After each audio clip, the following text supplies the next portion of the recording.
What if the biblical exodus of the Israelites from Egypt took place in North America?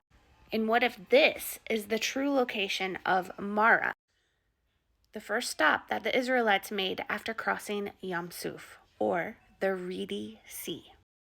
So I'm gearing up to do a more comprehensive video of the entire route the Israelites took on their exodus from Egypt. But I wanted to go ahead and get this video out while the research was fresh in my head. So let's talk about this location specifically, Marah.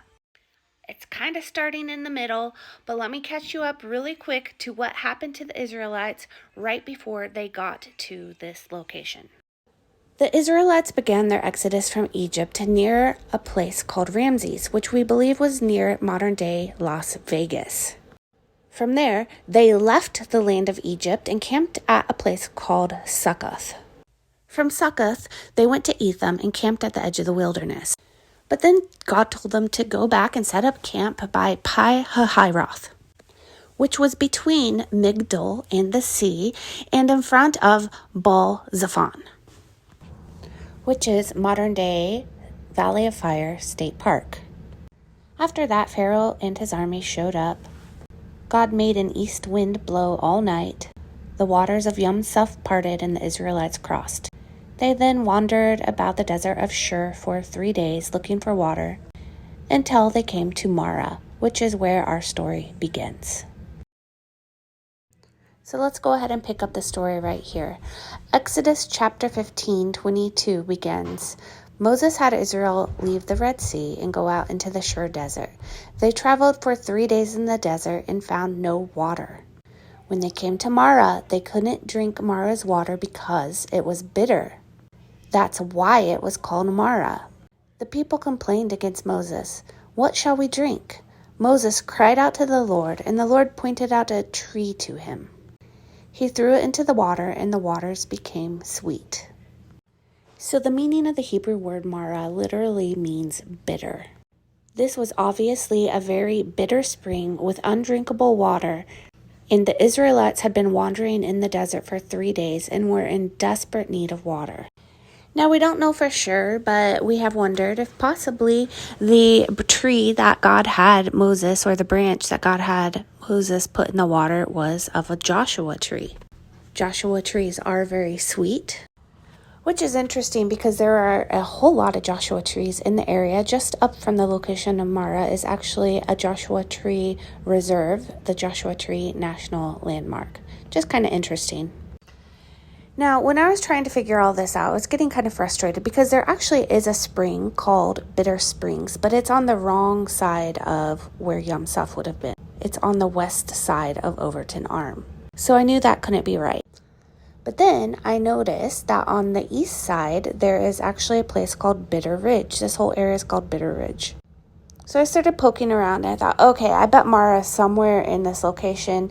I'd pinpointed some other different places thinking maybe that was Marah, maybe this was Marah, and I couldn't quite figure it out. I knew Marah was somewhere in here. I knew it was right around Bitter Ridge somewhere, but I could not pinpoint the water source. But then, while digging around for something else, I stumbled upon this little hiking blog, birdandhike.com. And in this blog, they had an article about this area of Bitter Ridge. They were talking about a trail that was around the Red Bluff Spring area.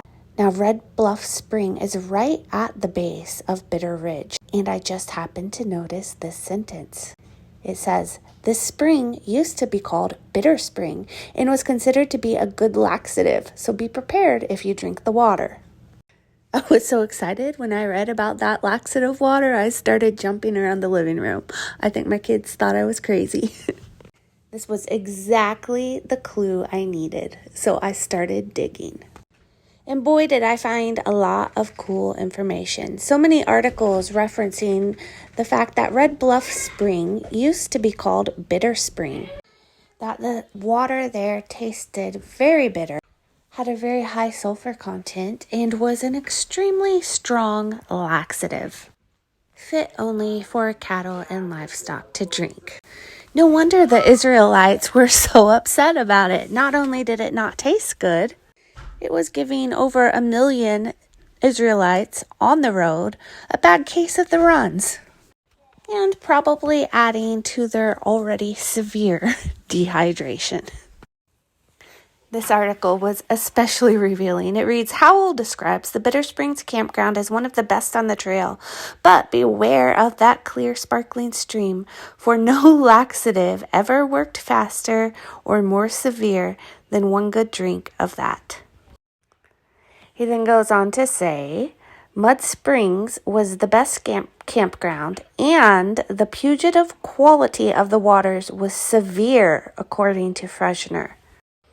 And if you jump down to the footnote, you'll see that it says, Mud Spring appears to now be named Red Bluff Spring and lies outside the NRA at the base of Bitter Ridge.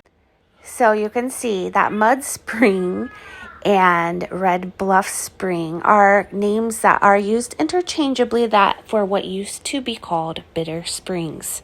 In the water at this bitter spring was a very strong laxative. So what do you think? Do you think this could be the true biblical location of Marah? Let me know what you think in the comments.